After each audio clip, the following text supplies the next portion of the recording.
Isa sa mga pamilyar at kinakatakutan ng tema ng mga pelikula ay tungkol sa mga zombies.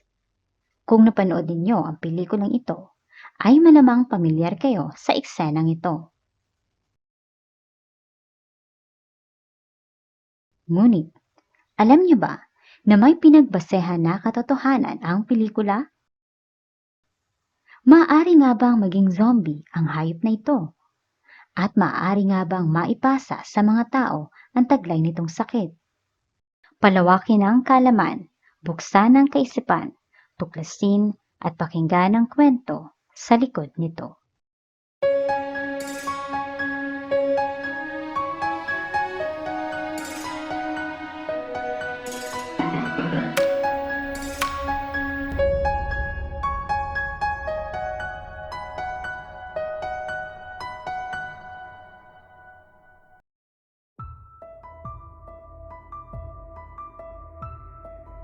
Ang CWD o Chronic Wasting Disease ay sakit na matatagpuan sa populasyon ng cervids o mga miyembro ng deer family, gaya ng white-tailed deer, mule deer, elk, reindeer, at moose. Ang sakit na ito ay isang neurodegenerative disorder na nakakaapekto sa mga wild at farm na hayop. Hindi tulad ng ibang nakakahawang sakit na sanhi ng bacteria o virus, ang CWD ay isang uri ng prion diseases. Dulot ito ng misfolded o abnormal proteins na tinatawag na prions o transmissible spongiform encephalopathies.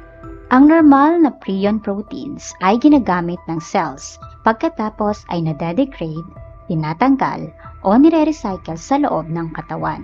Kapag ang disease-associated prions ay nagkaroon ng contact sa normal na prion proteins, nagre-resulta ito ng pag-refold at nagiging abnormal ang hugis o anyo ng proteins.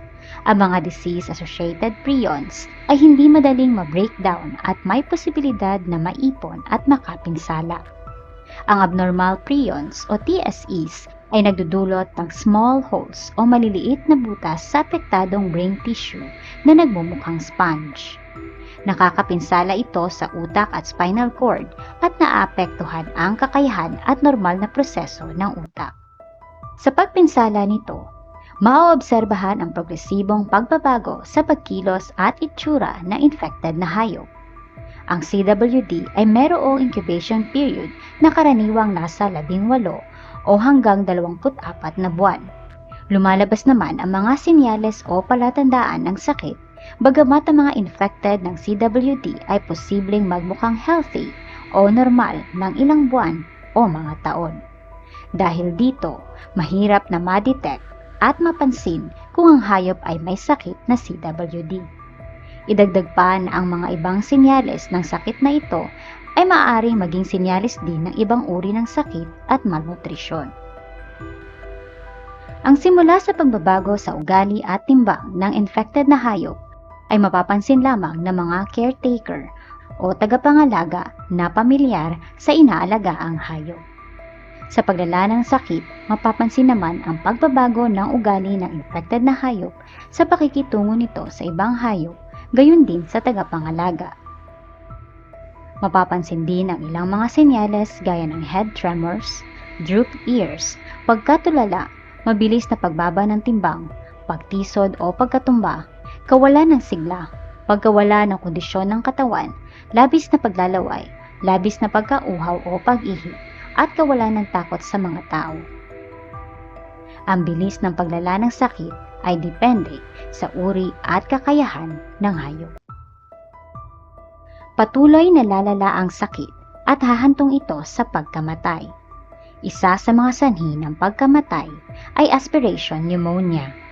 Ang ibang sanhi naman ay dahil sa malamig na panahon, pangangaso, predation, pagkabangga sa sasakyan at iba pang sanhi ng kapahamakan.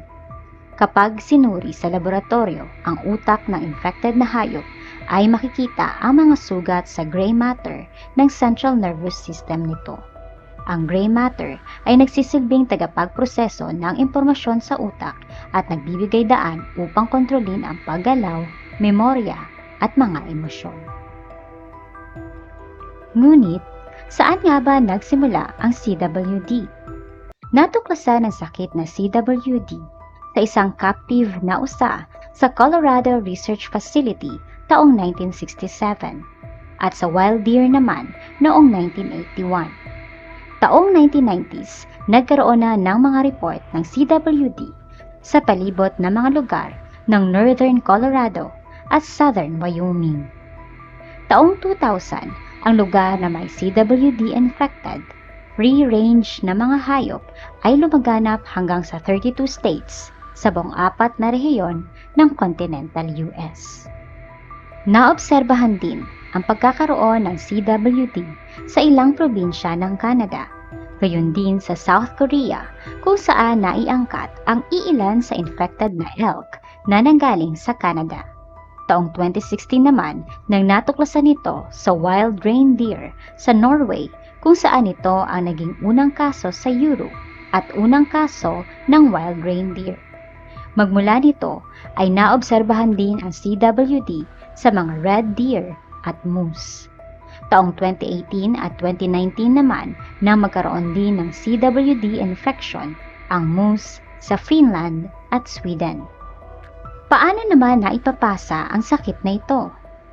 Ang sakit ay naipapasa sa pamamagitan ng direct animal-to-animal contact ng body fluids gaya ng dumi, laway, dugo o ihi ng infected na hayop, at indirect na contact tulad ng kontaminadong lupa, pagkain at tubig.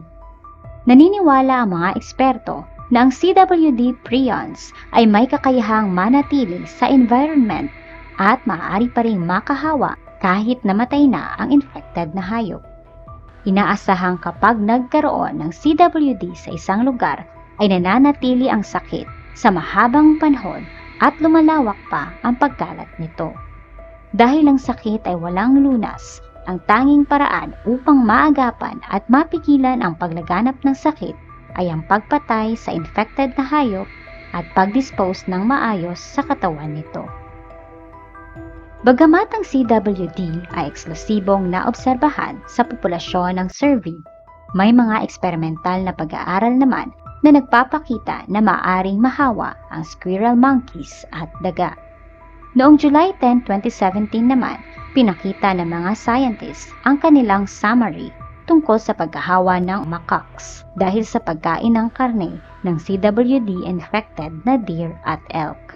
Salungat naman ito sa naging pag-aaral na nailathala sa Journal of Virology taong 2018 na nagpapakita na hindi nakakahawa ang CWD sa mga macaques, isang uri ng unggoy na genetically malapit sa tao. Sa ngayon ay walang ebidensya at naiulat na maaari itong makahawa sa tao, gayon din sa ibang domesticated na hayop gaya ng aso at pusa.